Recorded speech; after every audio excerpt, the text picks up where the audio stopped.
ఆమేన్. కూడి వచ్చిన ప్రియ సహోదరి సహోదరులందరికీ ప్రభువైన యేసుక్రీస్తు వారి నామములో మరొకసారి వందనాలు తెలియజేస్తా ఉన్నాను. దినము మనము క్లుప్తంగా కొన్ని విషయాలను మనము ధ్యానం చేసుకుందాం. మత్తయి సువార్త 5వ అధ్యాయంలోని మొదటి కొన్ని వచనాలను మనం చదువుకుందాం. ఆయన ఆ జన సమూహములను చూచి కొండ ఎక్కి కూర్చుండగా ఆయన శిష్యులు ఆయన యొద్దకు వచ్చిరి. అప్పుడు ఆయన నోరు తెరచి ఇలాగ బోధింపసాగాను. ఆత్మ విషయమై దీనులైన వారు ధన్యులు, వారు పరలోక రాజ్యము వారిది. దుఃఖపడి వారు ధన్యులు, వారు ఓదార్చబడుదురు. సాత్వికులు ధన్యులు, వారు భూలోకమును స్వతంత్రించుకుందరు. నీతి కొరకు ఆకలి దప్పులు గలవారు ధన్యులు, తృప్తిపరచబడుదురు. కనికరము గలవారు ధన్యులు, వారు కనికరము పొందుదురు. హృదయ శుద్ధి గలవారు ధన్యులు, వారు దేవుని చూచెదరు. సమాధాన పరచు వారు ధన్యులు, వారు దేవుని కుమారులు అనబడరు. చిన్న ప్రార్థన చేసుకుందాం. ప్రేమ కలిగిన తండ్రి, కృప కలిగిన దేవా, నమ్మకమైన ప్రభువా, యేసయ్యా, ఈ సమయంలో కొన్ని నిమిషాలు మరి నీ యొక్క వాక్యాన్ని మేము ధ్యానం చేస్తూ ఉండగా మీ కృప చూపమని కోరుతూ ఉన్నాం. మేమందరము కూడా ఈ భూలోకంలో మా యొక్క జీవిత దినాలను ప్రభువా యేసయ్యా మేము జరుపుకుంటూ ఉండగా మీరు ఇచ్చినటువంటి లేఖన భాగాలు, కట్టడలను మేము ఎంతో ధ్యానం చేయవలసిన వారిగా ఉంటూ ఉన్నాం. నీ వాక్యము మా పాదములకు దీపమై ఉన్నది ప్రభువా నాయన. త్రోవ చూపు నాయనేసే ప్రభువా, త్రోవ చూపున్నటువంటిదిగా ఉంటా ఉంది. కాబట్టి నీ యొక్క వెలుగు, నీ యొక్క త్రోవలోనికి ప్రభువా నాయన మేము నడుచు వారిగా, అందులో సురక్షితంగా గమ్యస్థానమును అనగా నీ రాజ్యమును చేరుకునే వారిగా చేయమని కోరుతూ ఉన్నాను. అయినా ఇదిగో తండ్రి, ఈ సమయంలో కొన్ని నిమిషాలు వాక్యాన్ని ధ్యానం చేస్తూ ఉండగా మీ కృప చూపండి. పరిశుద్ధాత్మ శక్తి సహాయం ద్వారా మీరు నడిపించమని కోరుతూ ఉన్నాను. మీరు ఇచ్చినటువంటి మా అందరికీ మీ యొక్క మేలును ప్రభువా మీ కృపను దయచేయమని కోరుతూ ఉన్నాం. సమస్త మహిమాగంతా ప్రభువా మీకు ఆరోపిస్తూ యేసు నామం పేరిట ప్రార్థిస్తున్నా తండ్రి, ఆమేన్. ప్రియులారా, మత్తయి సువార్త 5వ అధ్యాయంలోని మొదటి కొన్ని వచనాలను మనం చదువుకున్న మీదట ఇక్కడ ధన్యులు అనేటువంటి విషయాన్ని మనం చూస్తా ఉన్నాం. ధన్యులు అనేటువంటి విషయాన్ని మనం చూస్తూ ఉన్నప్పుడు ఎవరు ధన్యులు అంటే ఆత్మ విషయమై దీనులైన వారు. ఎవరు ధన్యులు అంటే దుఃఖపడువారు, సాత్వికులు, నీతి కొరకు ఆకలి దప్పులు గలవారు, కనికరము గలవారు, హృదయ శుద్ధి కలిగినటువంటి వారు, సమాధాన పరచువారు, నీతి నిమిత్తము హింసింపబడువారు. కాబట్టి ఇక్కడ ఈ విషయాలను మనం గమనించాలి. ఒక విశ్వాసిగా మనం జీవించేటువంటి క్రమంలో, ఒక విశ్వాసిగా మన యొక్క జీవిత దినాలను మనము జరుపుకునేటువంటి వారిలో మనమున్నప్పుడు మన యొక్క ఉన్నతమైనటువంటి పిలుపు మరియు మన యొక్క అంటే మనం చేరబోయేటువంటి మన యొక్క గమ్యస్థానం ఏంటి అని మనం ఆలోచిస్తే మనందరి యొక్క ఉద్దేశం ఒకే ఒకటి. ఏంటిది?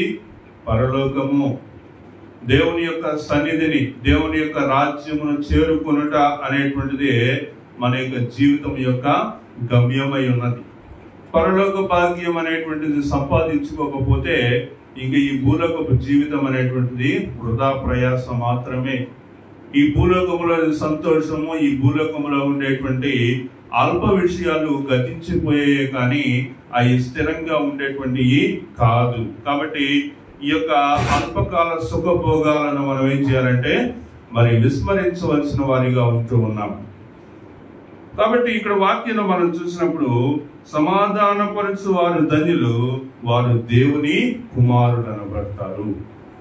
దేవుని కుమారులు, దేవుని కుమార్తెలు అనబడినటువంటి వారు ఎవరు అంటే, దేవుని కుమారులు అనబడేటువంటి వారు ఎవరు అంటే దేవుని యొక్క గుణాలు కలిగినటువంటి వారై ఉన్నారు.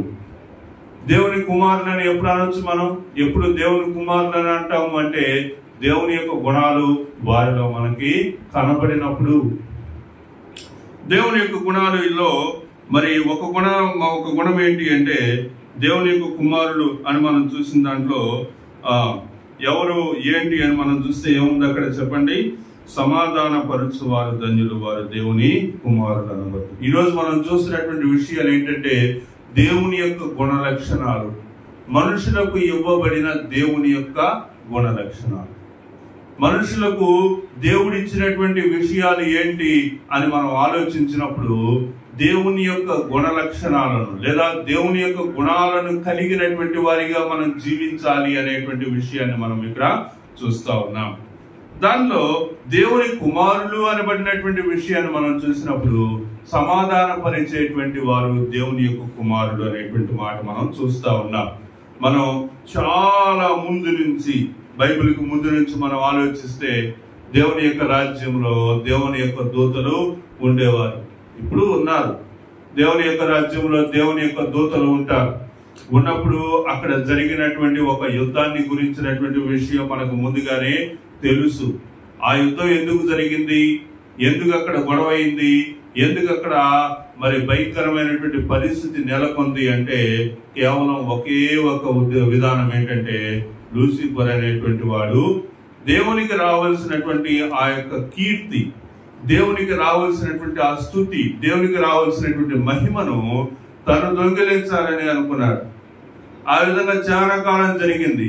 అయితే ఒకనొక రోజు ఏం చేశాడు, ఆ దూతలను వేరుపరుస్తూ వచ్చాడు. 3 దూతలను తనతోటి పెట్టుకొని దేవుని మీదకి గొడవకు దిగాడు. దేవుడు అక్కడి నుంచి తరిమి వేశాడు. అక్కడి నుంచి పారద్రోలినప్పుడు అక్కడి నుంచి కింద పడిపోయాడు.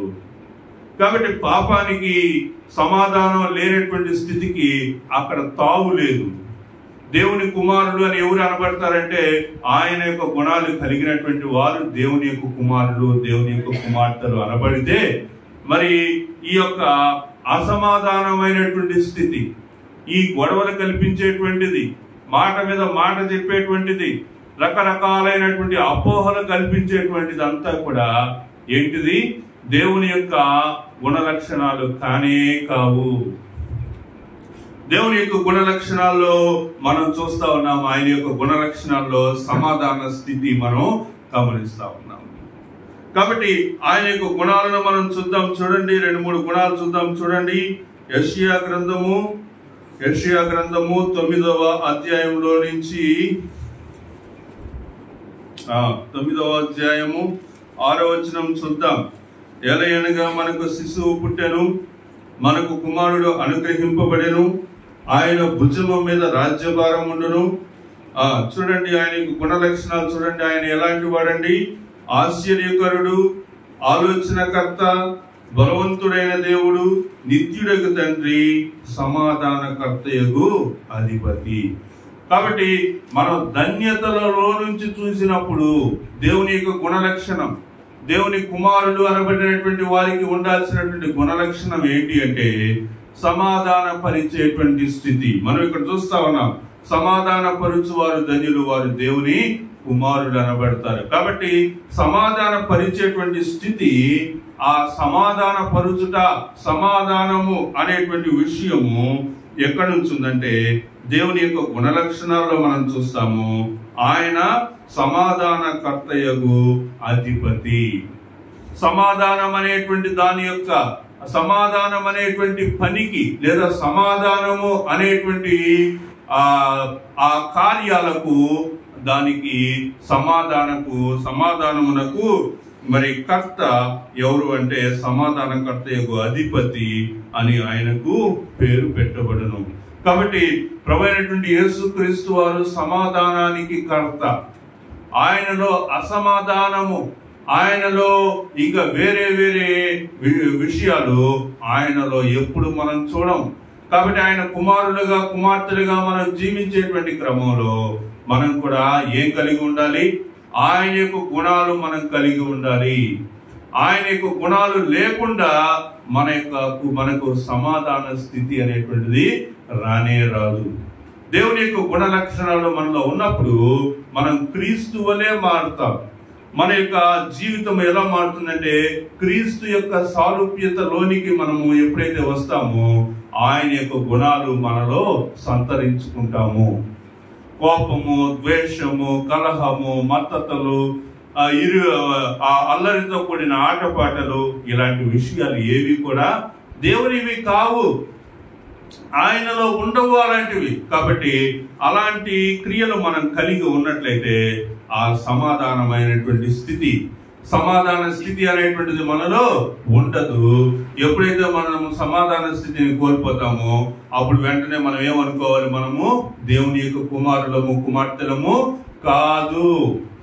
మనం దేవుని యొక్క కుమారులు అని చెప్పుకొని ఆ క్రియలు మనం కలిగి అంటే మన దేవుని కుమారులము, కుమార్తెలము అని చెప్పుకొని ఆ క్రియలు మనలో లేవనుకోండి, అప్పుడు మనం ఏం చేస్తున్నాం చెప్పండి? మనం ఏం చేస్తా ఉన్నాము?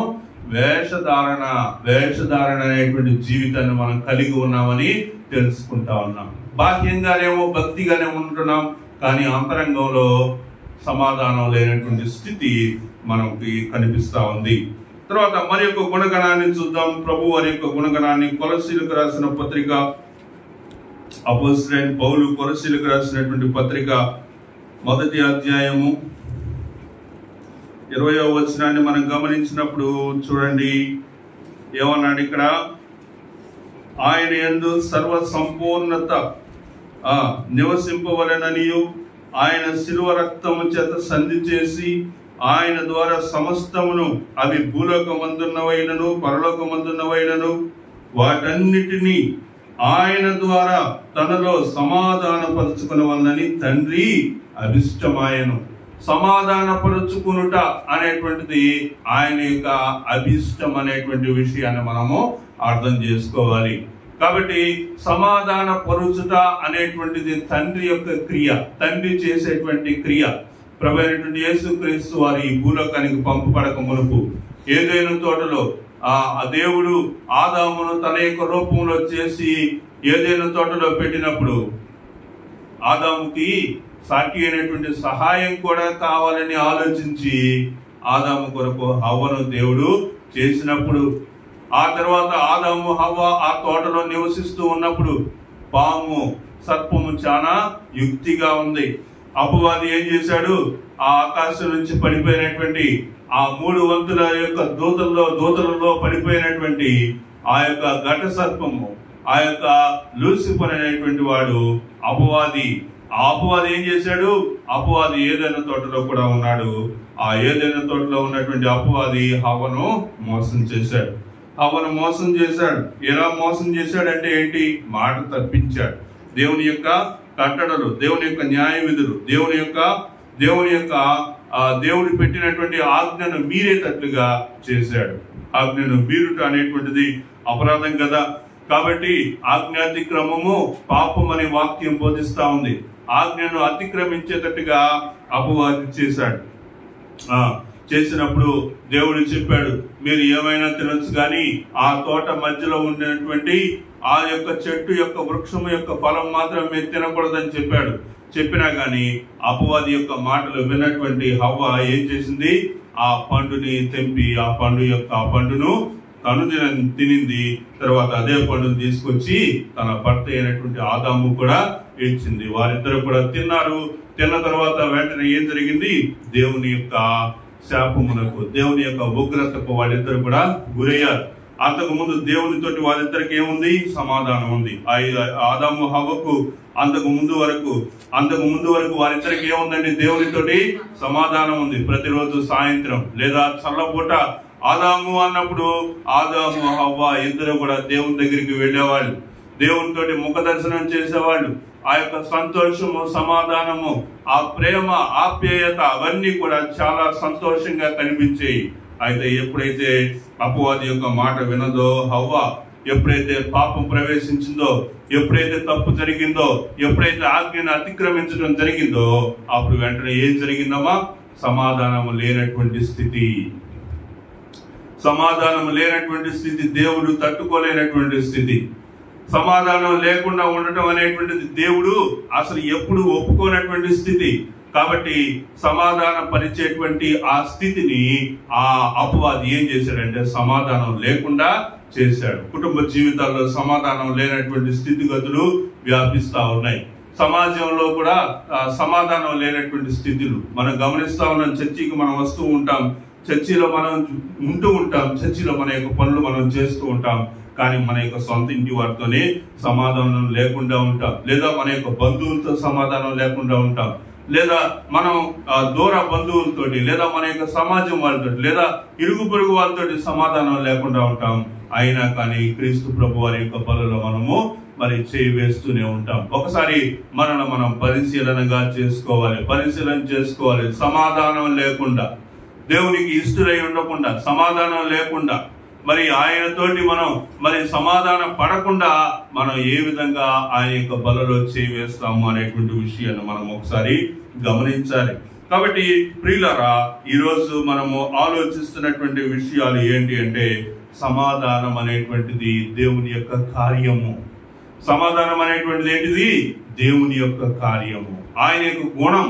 సమాధానపరచుట అనేటువంటిది, సమాధానంగా ఉండుట, ఈ విషయాలన్నీ కూడా ఆయన యొక్క గుణాలు. మనం క్రైస్తవులమా కాదా అనే విషయాన్ని మనం ఏ విధంగా తెలుసుకుంటామో తెలుసా? నేను క్రైస్తవుని కాదు అనే విషయాన్ని ఎలా తెలుసుకుంటానో తెలుసా? నా రింగ్ టోన్ యేసు ప్రభు పాట అయితేనా, లేకపోతే నేను ఎప్పుడు వాక్యం చదువుతూ ఉంటేనా, ప్రార్థన చేసుకుంటా ఉంటేనా? దేని వలన? మన యొక్క క్రియల వలన.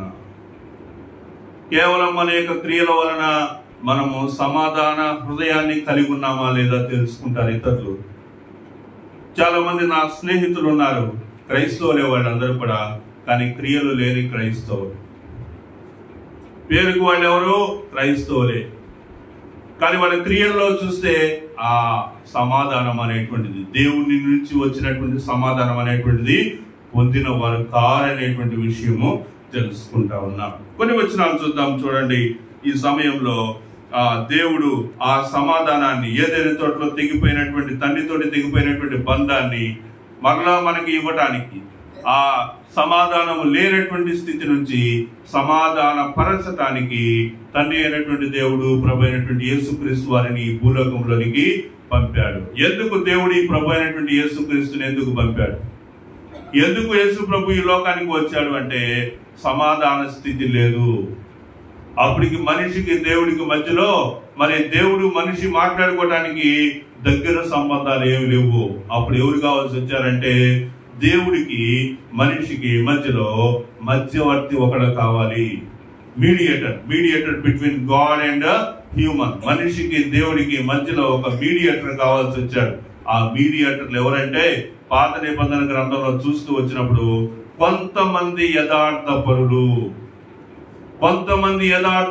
కొంతమంది సమాధానము చేసుకున్నటువంటి వారు, కొంతమంది దేవుని కొరకు నియమింపబడినటువంటి వారు దేవుని యొక్క విధానాలను, దేవుని యొక్క కట్టడలను వాళ్ళు తెలుసుకుని వాళ్ళు ప్రజలకు బోధిస్తూ వచ్చారు.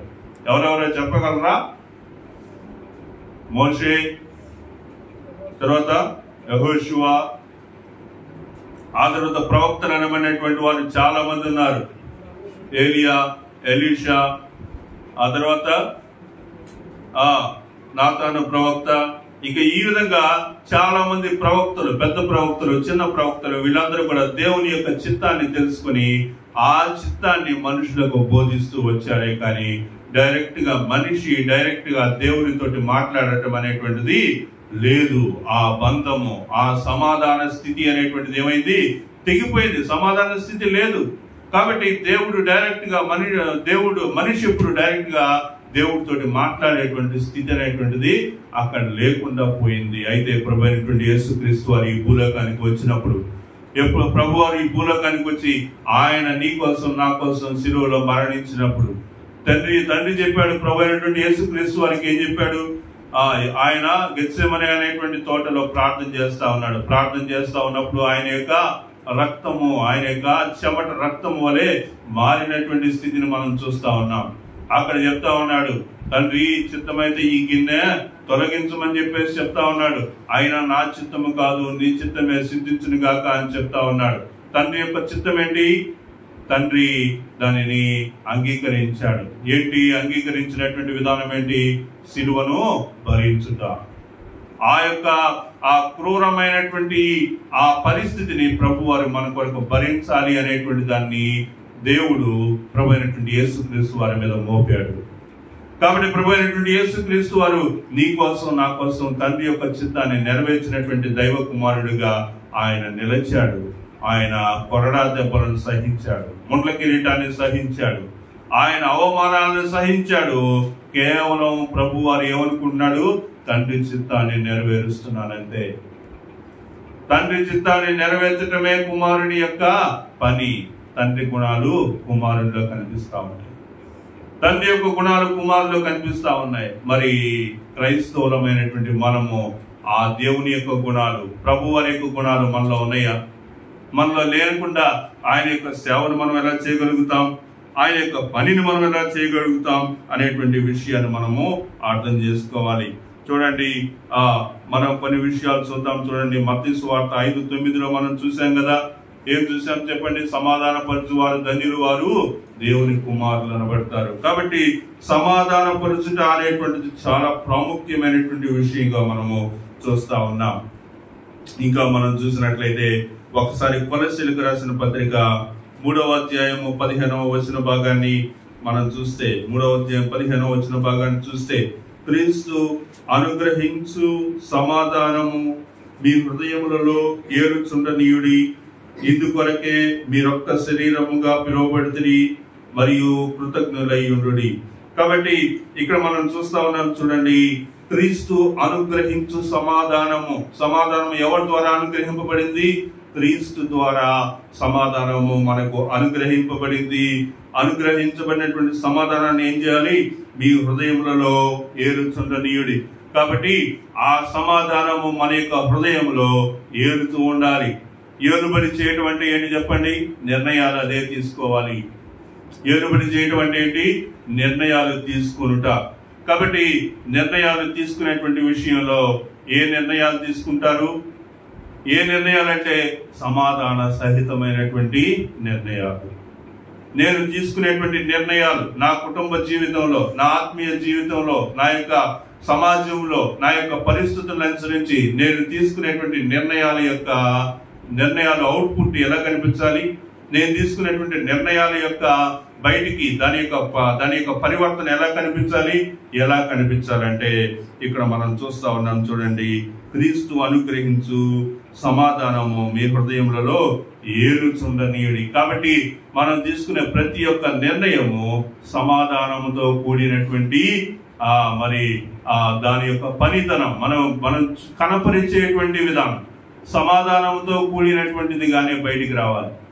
మనం ఏం మాట్లాడినా, మనం ఏం పని చేసినా దాని యొక్క బయటికి ఎలా కనిపించాలంటే సమాధానంతో కూడినటువంటి విశ్వాసము, సమాధానంతో కూడిన మాట, మన యొక్క మాట తీరు, మన యొక్క ప్రవర్తన, మనం చేసే పనులు అన్ని కూడా బయటికి ఎలా కనిపిస్తూ ఉండాలంటే సమాధానంగానే కనిపిస్తూ ఉండాలి. ఎప్పుడైతే మనం అసమాధానముతోటి, మనం ఎప్పుడైతే కోపయుక్తముతోటి మనం చేసేటువంటి పనులు అది దేవుని యొక్క క్రియలు కావు అనేటువంటి విషయాన్ని మనము గ్రహించుకోవాలి. తర్వాత హెబ్రీయులకు రాసిన పత్రిక 12:14 నుంచి ఒక మాట చూద్దాం. చూడండి,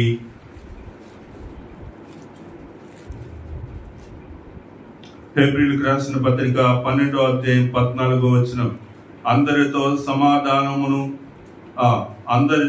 సమాధానమును పరిశుద్ధతయు కలిగి ఉండుటకు ప్రయత్నించుడి.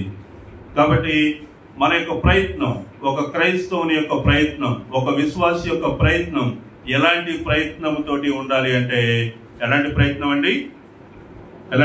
అండి? సమాధానముతో కూడినటువంటి ప్రయత్నము. సమాధానమును పరిశుద్ధతయు కలిగి ఉండుటకు ప్రయత్నించుడి. పరిశుద్ధత లేకుండా ఎవడునూ ప్రభువుని చూడడు.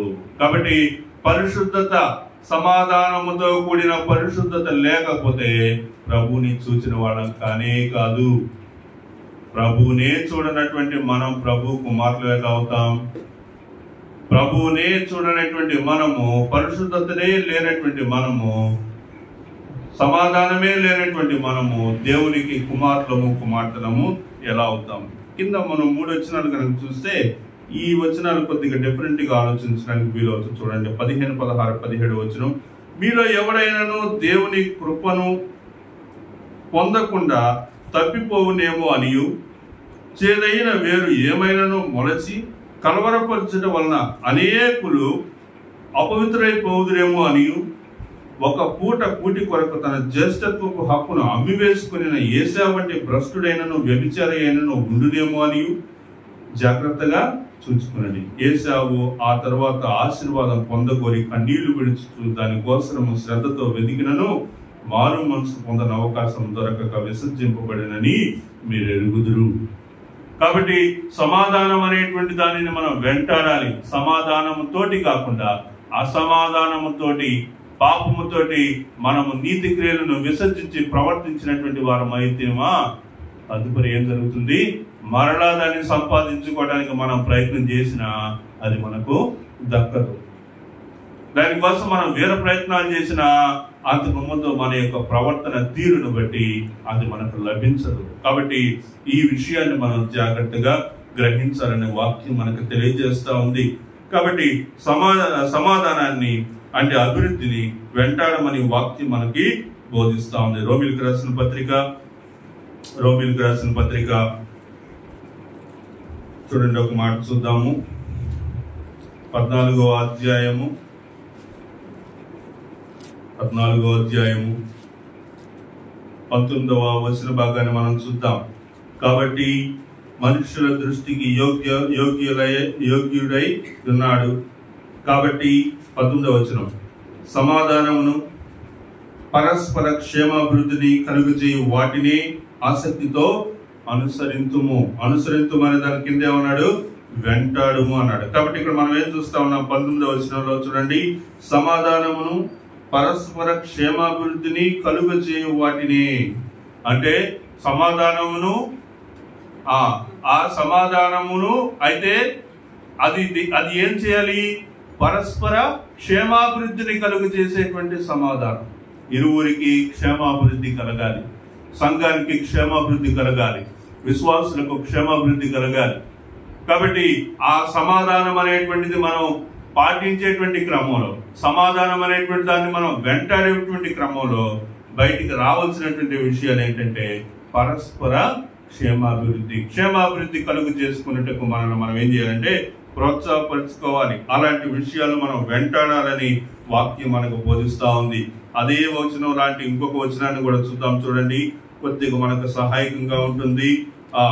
కీర్తనలు 34వ కీర్తన నుంచి చూద్దాం. చూడండి, 34వ కీర్తన 14వ వచనం చూస్తే, కీడు చేయటం అని మేలు చేయము, సమాధానమును వెతికి దాన్ని వెంటాడుము. కాబట్టి సమాధానం అనేటువంటి దాన్ని వెతికి దాన్ని ఏం చేయాలి?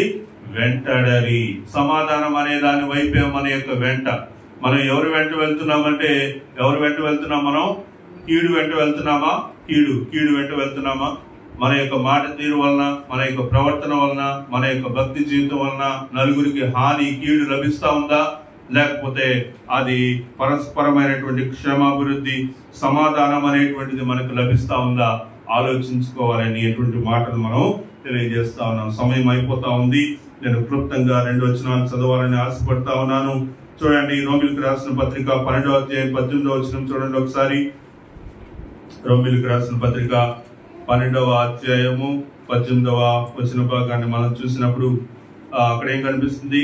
శక్యమైతే మీ చేతనైనంత మట్టుకు సమస్త మనుషులతో సమాధానముగా ఉండండి. కాబట్టి సమస్త మనుషులతోటి, విశ్వాసులు కాదా, లేకపోతే వీళ్ళ ఏమొద్దు, నీ యొక్క మనసులో, నీ యొక్క హృదయంలో నుంచి బయటకు వచ్చేటువంటి ఆలోచనలో ఉండాల్సినటువంటిది ఏంటి?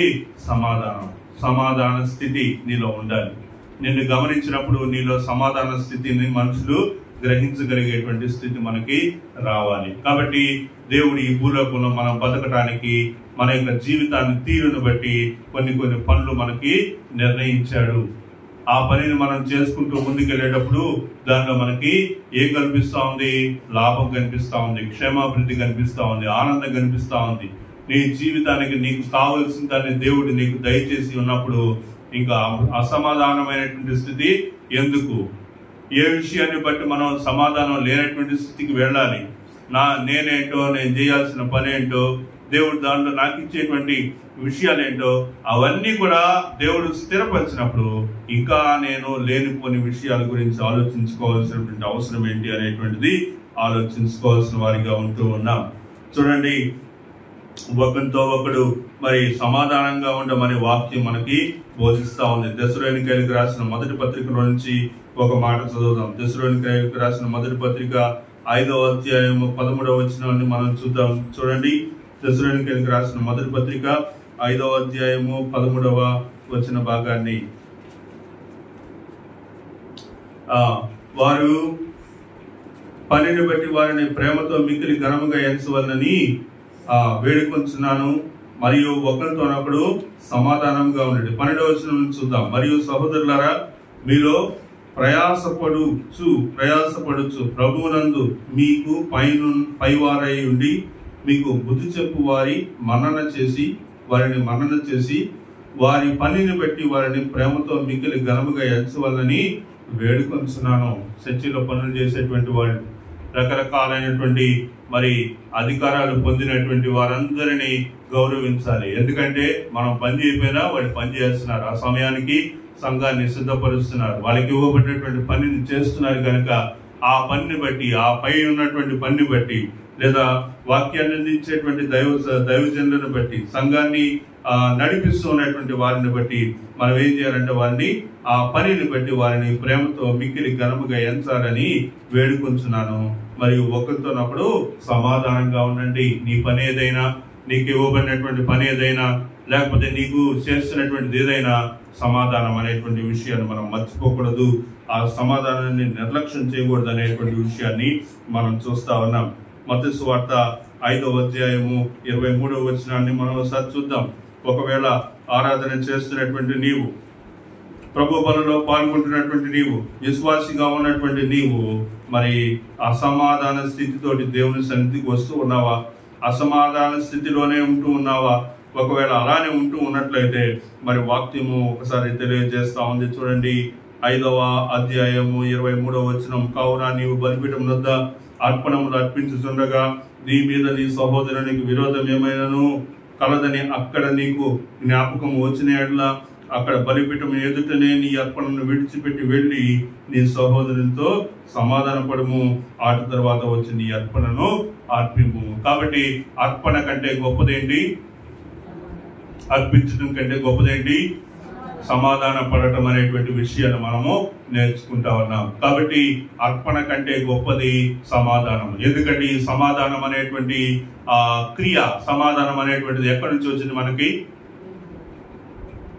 దేవుని దగ్గర నుంచి వచ్చింది. ఎందుకంటే ఇది దేవుని యొక్క గుణ లక్షణం. సమాధాన పరుచుట, సమాధానముగా ఉండుట, సమాధానము చేయుట అనేటువంటి విషయాలు దేవుని యొక్క గుణ లక్షణాలుగా మనకి తెలియపరచబడతా ఉన్నాయి. కాబట్టి మనం చేసేటువంటి పనిలో సమాధానం అనేటువంటిది ఉండాలి. మార్కు సువార్త 11:25 చూడండి. అక్కడైతే ఏకంగా ప్రార్థన చేయమంటున్నాడు. ఓకే, 11వ అధ్యాయం 25వ వచనాన్ని మనం చూస్తే, మీకు ఒకరి మీద విరోధం ఏమైనా కలిగి ఉన్నట్లా మీరు నిలువబడి ప్రార్థన చేయనప్పుడల్లా వారిని క్షమించుడి. ఎప్పుడు క్షమించాలంటే వారిని ఎప్పుడు నిలువబడి ప్రార్థన చేయనప్పుడెల్లాను, ప్రార్థన చేసే ప్రతిసారి వారిని క్షమించండి. ఒకసారి 2 సార్లు కాదు. నేను ఎందుకు క్షమించాలి అనేది అసలు దేవుని యొక్క క్రియే కాదు. క్షమించడం అనేటువంటిది దేవుని యొక్క క్రియ, అది దేవుని యొక్క గుణ లక్షణం, దేవుని ద్వారా ఇవ్వబడింది. ఆయన సమాధాన పరిచేటువంటి వాడు, ఆయన కుమారులు సమాధాన పరచు వారిగా ఉండాలి, సమాధాన పరుస్తారు అనేటువంటి విషయాన్ని గుర్తుపెట్టుకోవాలి. కాబట్టి ఇక్కడ మార్కు సువార్తలో అయితే ఏం రాశాడంటే, ప్రార్థన చేసే ప్రతిసారి ఏం చేయాలి? వాళ్ళని క్షమించాలి. నీకు ఎవరితో అయితే సమాధానం లేదో, ఎవరితో నువ్వు సమాధానంగా ఉండట్లేదు, వాళ్ళు నీతో సమాధానంగా ఉండాలనుకున్నా నువ్వు సమాధానంగా ఉండటానికి ఇష్టపడట్లేదు, వాళ్ళని నువ్వు బాహ్యంగా వెళ్ళి వాళ్ళని కలవటానికి వాళ్ళకి ఇష్టం లేదు. కాబట్టి వాళ్ళ గురించి నువ్వు ఎవరికి చెప్తావు? దేవుడికి చెప్పాలా.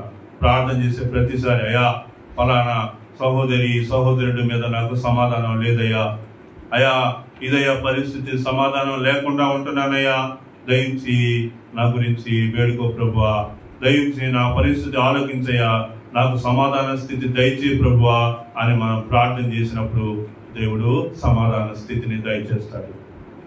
కాబట్టి ప్రియులరా, మనం చివరికి వస్తా ఉన్నాం. ఇంకొక 2 మాటలు చదువుకొని ప్రార్థన చేసుకుంటాం.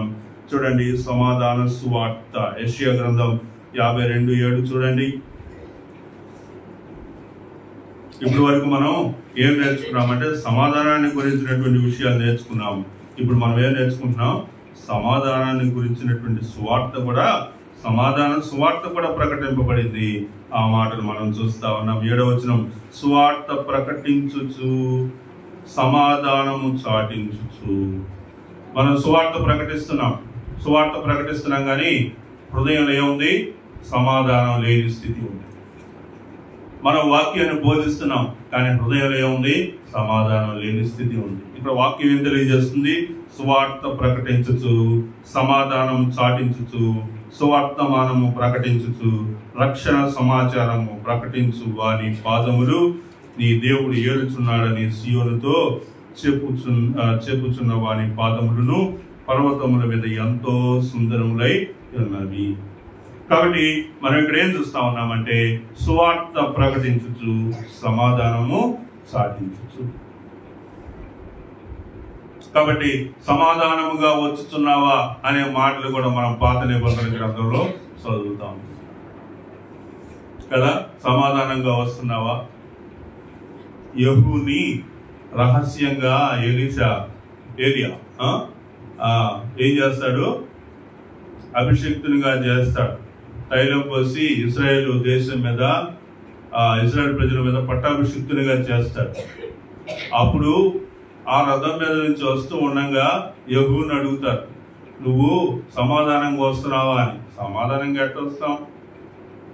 ఆహాబు తీసుకెళ్లి దేవుని ప్రవక్తలను చంపిస్తా ఉంటే, ఇలా చేస్తా ఉంటే సమాధానం ఎక్కడి నుంచి వస్తుంది అనే మాట వాడతారు. కాబట్టి సమాధానం అనేటువంటిది చాలా గొప్ప విషయం. సమాధానం లేనటువంటి వాడు అసలు క్రైస్తవుడే కాదు. ఎందుకంటే సమాధానం లేనటువంటి వాళ్ళు బైబిల్ చాలా మందిని మనం గమనిస్తాం. సమాధానం లేకుండా అటు ఇటు కొట్టుకుపోతున్నటువంటి వాళ్ళు చాలా మంది ఉన్నారు. కాబట్టి సమాధానం అనేటువంటి విషయము దేవుడి నుంచి లభిస్తుంది అనేటువంటి మాట మనం గమనించాలి. ఒకసారి ఇంకొక మాట చూద్దాం. అక్కడే కొరింథీయులకు రాసిన 2వ పత్రిక చూడండి. కొరింథీయులకు రాసిన 2వ పత్రిక 5వ అధ్యాయము 17వ వచనం నుంచి చూద్దాం. చూడండి, కాగా ఎవడైనా క్రీస్తు నందున్న వాడు నూతన సృష్టి, పాతవి గతించెను, ఇదిగో క్రొత్తవాయను. సమస్తమును దేవుని వలనైనవి. ఆయన మనలను క్రీస్తుతో కూడా తనతో సమాధానపరుచుకుని ఆ సమాధాన పరుచు పరిచర్య మాకు అనుగ్రహించారు. సమాధాన సువార్త చూసాం. ఇక్కడ ఏం సువార్త అండి? ఇది ఏం సువార్త అంటే ఇది ఇక్కడ మనం చూస్తా ఉన్నాం. చూడండి, సమాధాన పరుచు పరిచర్య. సమాధాన పరిచేటువంటిది ఏంటి? పరిచర్య. కేఎఫ్ పాల్ చేశాడు ఇంతకుముందు ఈ పని, తెలుసా? కేఎఫ్ పాల్ ఏం చేశాడంటే, ఆ దేశం ఈ దేశం వెళ్ళి ఏ దేశం మీద యుద్ధాలు ప్రకటించారో ఆ దేశం వాళ్ళ దగ్గరికి వెళ్ళి వాళ్ళని సమాధాన పరుస్తూ వచ్చాడు. సరే, ఇప్పుడు ఆయన పరిస్థితి ఏంటి అనేది తర్వాత విషయం. అయితే ప్రపంచ శాంతి అనేటువంటిది ఆ దేశాలు తిరిగి వాళ్ళ ప్రెసిడెంట్లతో మాట్లాడి యుద్ధాలు ఆపాడని ఆయన గురించి చెప్తూ ఉంటారు. కాబట్టి ఇక్కడ మనం చూస్తా ఉన్నాము, శాంతి మనం సమాధాన పరుచు పరిచర్య మీకు అనుగ్రహింపబడిన. కాబట్టి మన యొక్క జీవితంలో సమాధానము, మన యొక్క సువార్తలో సమాధానము, మన యొక్క పరిచర్యలో సమాధానము, మన యొక్క నిలువెత్తు ప్రతిరోజు అనుదిన జీవితంలో సమాధానం అనేటువంటిది ఉండాలి. క్రైస్తవుని యొక్క గుణగణాలు, క్రీస్తు యొక్క గుణగణాలు, తండ్రి యొక్క గుణగణాలు మనం చూస్తూ ఉన్నప్పుడు ఆ సమాధానం అనేటువంటి విషయాన్ని మనము గమనిస్తా ఉన్నాం. ఫిలిప్పీలకు రాసిన పత్రిక 4వ అధ్యాయము, ఫిలిప్పీలకు రాసిన పత్రిక 4వ అధ్యాయము 6-7 వచనాలు మనం చూస్తే, దేని గురించి చింతపడుకుడి గాని ప్రతి విషయంలోనూ ప్రార్థన విజ్ఞాపనముల చేత కృతజ్ఞతాపూర్వకముగా మీ విన్నపములు దేవునికి తెలియజేయండి. అప్పుడు సమస్త జ్ఞానములకు మించిన దేవుని సమాధానము యేసుక్రీస్తు వలన మీ హృదయములకును మీ తలంపులకును కావలిగా ఉండను. ఇది సమాధానమును గురించినటువంటి ఆశీర్వచనం. సమాధానము అనేటువంటి దాని గురించినటువంటి ఆశీర్వచనముగా మనం చూస్తా ఉన్నాం. ఏం చేయాలంట? దేని గురించి చింతపడకుడి గాని ప్రతి విషయంలోనూ ప్రార్థనా విజ్ఞాపన చేత మనపూర్వకంగా మీ విన్నపములు దేవునికి తెలియజేయండి. ఏమైపోతుందో నా జీవితం, ఎలా పోతుందో నా జీవితం, ఎలా మరి నా పరిస్థితులు ఇలా ఉన్నాయి కదా, ఫ్యూచర్ ఎలా ఉంటుందో అనే ఉద్దేశాలతో చాలా మంది ఏం చేస్తుంటారంటే వాళ్ళు సొంత నిర్ణయాలు తీసుకుంటా ఉంటారు. దేవుని యొక్క నిర్ణయాలను ఆమోదించకుండా సొంత నిర్ణయాలు తీసుకుంటా ఉంటారు. ఎప్పుడైతే సొంత నిర్ణయం తీసుకుంటుందో జీవితం అక్కడే నాశనం అయిపోతా ఉంటుంది. సాధారణంగా ఇలాంటి విషయాలు ఎక్కడ జరుగుతూ ఉంటాయో తెలుసా? వివాహాల్లో ఎక్కువ జరుగుతూ ఉంటాయి. వివాహాల్లో సొంత నిర్ణయాలు తీసుకుంటారు. దేవునికి తావివ్వరు. దేవుని యొక్క ఆలోచనలకి ఎంత మాత్రం పట్టించుకోరు. దేవుని యొక్క చిత్తమా కాదా అనేది అస్సలు ఆలోచించరు. సంబంధాలు కలిస్తే చాలు, కులాలు కలిస్తే చాలు, తర్వాత కట్నకాలు కలిస్తే చాలు అని అనుకుంటారు. పెళ్లి చేసేసుకుంటారు. ఆ తర్వాత వచ్చేటువంటి నష్టాలు కష్టాలు అనుభవిస్తూ ఉంటారు. ప్రియులారా, మనం ఇక్కడ గమనిస్తా ఉన్నాము. ఏం చేయాలంట? వాటన్నిటిని ఆలోచించుకుంటా. సరే, జరిగిపోయిన విషయాన్ని మళ్ళీ మనం వెనక్కి తీసుకురాలేం కదా. కాబట్టి ఆ విషయాలను బట్టి సాధారణంగా మనం ఏం చేయాలి? జరిగిపోయిన విషయాలను బట్టి ఏం చేయాలంటే ఇక్కడ ఏమన్నాడు? మీరు దేన్ని గురించి చింతపడకుడి. ఇలా జరిగిందే, అరే ఇలా అయ్యిందే, నాకెందుకు ఇలా జరిగింది అని అనుకునేటువంటి విషయాలను గురించి చింతపడద్దు. కానీ ఏం చేయాలి? ప్రతి విషయంలోనూ ఏం చేయాలంట? ప్రార్థనా విజ్ఞాపముల చేత కృతజ్ఞతాపూర్వకంగా దేవునికి మీ విన్నపములు తెలియజేయండి. దేవునికి మన యొక్క విన్నపాలు తెలియజేసినప్పుడు సమస్త జ్ఞానమునకు మించిన దేవుని సమాధానం. చూడండి, ఈ యొక్క దేవుని యొక్క సమాధానం ఏం దేవుని సమాధానం? సమస్త జ్ఞానానికి మించినటువంటిది. మనిషి ఆలోచనలకు ఊహ అందదు అసలు. ఈ యొక్క జ్ఞానము, దైవికమైనటువంటి జ్ఞానం, దేవుడు ఇచ్చేటువంటి జ్ఞానము అసలు ఎప్పటికీ కూడా మనిషి యొక్క ఉద్దేశాలకు ఇక్కడ ఏమన్నాడండి?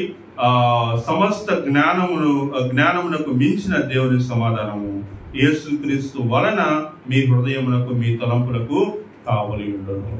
సాయంత్రం అయితే కొంతమందికి అర్ధరాత్రి అయితే నిద్రపట్టదు. ఏవేవో తలంపులు, ఏదేదో ఆలోచనలు అలా వస్తూ ఉంటాయి. గందరగోళం అవుతూ ఉంటారు. ఎందుకంటే ఇక్కడ ఏం జరిగిందండి? వాక్యంలో మీకున్న చింతను మీరే భరిస్తున్నారు. మీకు ఏవైతే బాధలు ఉన్నాయో, ఏవైతే ఇబ్బందులు ఉన్నాయో, ఏవైతే కష్టాలు ఉన్నాయో, ఏదైతే అసమాధానమైనటువంటి స్థితి ఉందో దాన్ని బట్టి మీరే ఆలోచించుకుంటున్నారు. కాబట్టి ఏమవుతా ఉంది చెప్పండి? రాత్రి పూట మీకు ఇలాంటి పరిస్థితులు వస్తూ ఉన్నాయి. ఇయే కాదు, బీపీ పెరుగుతూ ఉంది, షుగర్ పెరుగుతూ ఉంది, ఉండేటువంటి రకరకాలుగా బాడీ మారిపోతా ఉంది. ఏం జరుగుతుందో అర్థం కాని స్థితిలో ఉంది. కేవలం సమస్య ఏంటి? మీ చింత మీరు భరిస్తున్నారు. ఇక్కడ ఏమన్నాడు? ఆ చింతను దేని గురించి చింతపడకుడు గాని ప్రతి విషయంలోనూ దేవుని ప్రార్థన విజ్ఞాపముల చేత కృతజ్ఞతాపూర్వకముగా మీ విన్నపములు దేవునికి తెలియజేయండి. అలా చేస్తే ఏమవుతుందంట?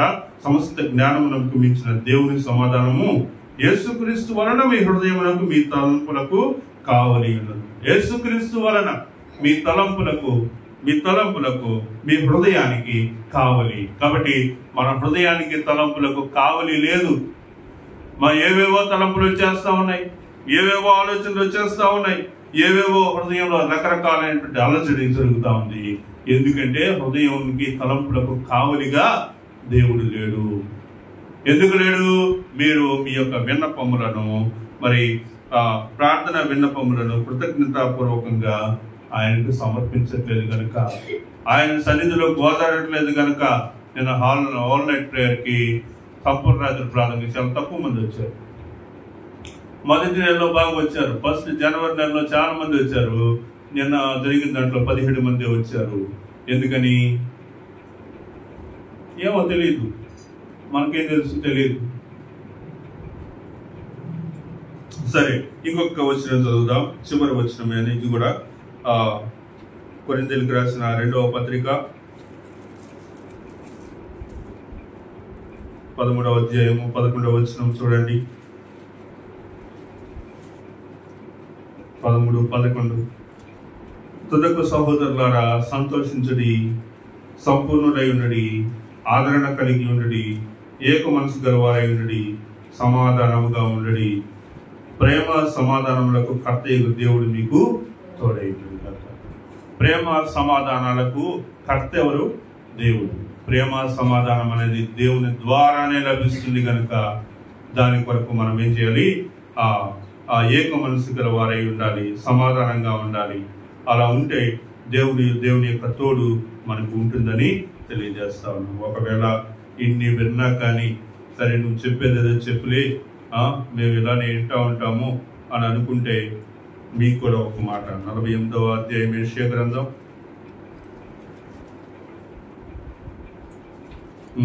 22వ వచనం. దుష్టులకు నెమ్మది ఉండదని యెహోవా సెలవిస్తున్నాడు. కాబట్టి ఇంకా నెమ్మది లేని స్థితిలోనే ఉంటాను, అదే పడిపోయిన స్థితిలో ఉంటాను అంటే మరి ఆ హృదయాన్ని నువ్వు పరిశీలించుకోవాలి. దేవుడు తన పరిశుద్ధ లేఖన భాగాన్ని మన యొక్క వినికిల్లో ఈ యొక్క ఆదివారం ఆరాధనలో ఆశీర్వదించి దీవించుగాక ప్రార్థన చేసుకుంటాం. ప్రేమ కలిగిన తండ్రి, కృప కలిగిన దేవ, నమ్మకమైన ప్రభువా యేసయ్యా, ఈ పాదాలు వందనాలు, స్తోత్రాలు చెల్లిస్తా ఉన్నాం. ఈ యొక్క ఆదివారం పరిశుద్ధ దినమందు నీ సన్నిధిలో చేరి వచ్చినటువంటి మేమందరము కూడా మా హృదయాలను పరిశీలన చేసుకుంటా ఉన్నాం. సమాధానమునకు కర్త మీరే, సమాధానం అనుగ్రహించేది మీరే. మా యొక్క హృదయానికి తలంపులకు కావలి కాయచ్చు, హృదయంలో వచ్చేటువంటి రకరకాలైనటువంటి తలంపులన్నింటినీ కట్టడి చేయగలిగింది మీరే. సమాధానపరచువారు ధన్యులు, వారు దేవుని కుమారులు అనబడుదురు అని లేఖనాల్లో మేము చదువుతా ఉన్నాం. సమాధాన స్థితి మీరు మాకు దయచేయమని కోరుతూ ఉన్నాం. ఈ భూలోకంలో అసమాధానముతోటి జీవిస్తున్నటువంటి జీవితము మీకు సంబంధించిన జీవితం కానే కాదు ప్రభువా. సమాధాన స్థితిని మేము వెంటాడాలని, దాన్ని నాయన ఆచరించాలని, సమాధాన స్థితిని పట్టుకొని దాన్ని వెంబడించాలని వాక్యం తెలియజేస్తా ఉంది. కనుక సమాధాన స్థితిని, పరస్పర క్షమాభివృద్ధిని కలుగు చేసేటువంటి వాటిని మేము వెంబడించుటకు కృప చూపమని కోరుతూ ఉన్నాం. ఈ దినం నీ యొక్క వాక్యం విన్నటువంటి ప్రతి ఒక్క సహోదరుని మీరు ఆశీర్వదించి దీవించమని కోరుతూ ఉన్నాం. ప్రభా నాయన, మా హృదయంలో నెమ్మది సమాధానంలో ప్రభా మీరు దయచేయవలసిందిగా కోరుతూ ఉన్నాం. విరిగి నలిగినటువంటి హృదయమునకు ప్రభా నాయన, ఎలుగో తండ్రి, మీరు సంపూర్ణమైనటువంటి ఆదరణ కేవలము నీ యొక్క సమాధానము ద్వారా మాత్రమే లభిస్తుందని గ్రహిస్తూ ఉన్నాం. నాయన యేసయ్య ప్రభువా, సమస్త జ్ఞానమునకు మించినటువంటి ఆదరణ, సమస్త జ్ఞానమునకు మించిన సమాధానము మీరు మాత్రమే అందించగలరని నమ్ముతా ఉన్నాం. కనుక మా కుటుంబ జీవితంలో, విశ్వాస జీవితంలో, అనుదిన జీవితంలో సమాధానమును వెంటాడి దాని ప్రకారము జీవించుటకు కృప చూపమని కోరుతూ ఉన్నాం. ప్రభా, ఈ దినము నీ యొక్క సన్నిధికి వచ్చిన ప్రతి ఒక్కరిని జ్ఞాపకం తెచ్చుకుంటా ఉన్నాం. వారి యొక్క పని పాటల్లో తోడుగా ఉండమని కోరుతూ ఉన్నాం. ప్రభా, గ్రూప్ 1, గ్రూప్ 2 ఎగ్జామ్స్ కొరకు, కాంపిటేటివ్ ఎగ్జామ్స్ కొరకు, ఇంటర్, డిగ్రీ, పీజీ ఎగ్జామ్స్ కొరకు సిద్ధపడుతున్న ప్రతి ఒక్క విద్యార్థిని ప్రభా, ప్రతి ఒక్క గ్రాడ్యుయేట్ని, ప్రతి ఒక్క ఎంప్లాయీని బట్టి ప్రార్థిస్తా ఉన్నాను. మీ కృప చూపండి. ఆయన యేసే ప్రభా, మంచి ఉద్యోగాలను, పదోన్నతులను కల్పించవలసిందిగా కోరుతూ ఉన్నాం. అయా యేసయ్య ప్రభా, సహోదరి ప్రనుష కొరకు ప్రార్థిస్తా ఉన్నాం తండ్రి. అయా యేసయ్య గ్యాస్ట్రిక్ సమస్య వలన నాయన యేసయ్య ప్రభా వాంతులవుతూ బాధపడుతూ ఉండగా అయా నీ దాసరాలు ఎలా మీ కృప చూపండి. ఆయన సమస్తము ప్రభా మీ దగ్గర హస్తాలకు అప్పగిస్తూ ఉన్నాం. ఈ రోజే ప్రభా గొప్ప స్వస్థత కార్యమును మీరు జరిగించి ఆయన యేసయ్య ప్రభా సంపూర్ణమైన ఆరోగ్యంలో ప్రభా మీరు వెంటనే తీసుకుని రమ్మని కోరుతూ ఉన్నాం తండ్రి. సమస్త మహిమ ఘనత ప్రభావం మీకు ఆరోపిస్తా ఉన్నాం. ఆయన ఈ వారం అంతా మీరు కాచి కాపాడండి. మా పని పాటలో మీరు తోడుగా ఉండండి. ఎండ వేడికి పెరుగుతూ ఉండగా దాని నుంచి తప్పించుకున్నట్లుగా, సేద తీరినట్లుగా మీ కృప చూపమని కోరుతూ ఉన్నాం. రాజరక్షక నాయన యేసయ్య, మీ కృప కాపుదల ప్రభువా ఈ దినమంతా మీరు మాకు అందించమని కోరుతూ ఉన్నాం. అపవాది యొక్క తంత్రాల వలన నాయన యేసయ్య ప్రభు సమాధాన స్థితి నుంచి మేము కోల్పోకుండానట్లుగా మా యొక్క తలంపులకు మా యొక్క ఆలోచనలకు కట్టడి వేయనట్లుగా నాయన యేసయ్య ప్రభు మీరు కావలి కాయమని కోరుతూ ఉన్నాం. మరలా వచ్చి ఆదివారం మీ సన్నిధిలో కనబడే వరకు మీ గొప్ప కృప కాపుదలను మీరు మాకు దయచేయండి. సాయంత్రం జరిగే యవనస్తుల కొడుకులో మీ కృప చూపమని కోరుతూ ఉన్నాం. సమస్త మహిమా ఘనత ప్రభావాన్ని మీకు ఆరోపిస్తూ యేసు నామం పేరిట ప్రార్థిస్తున్నాను తండ్రి. ఆమేన్.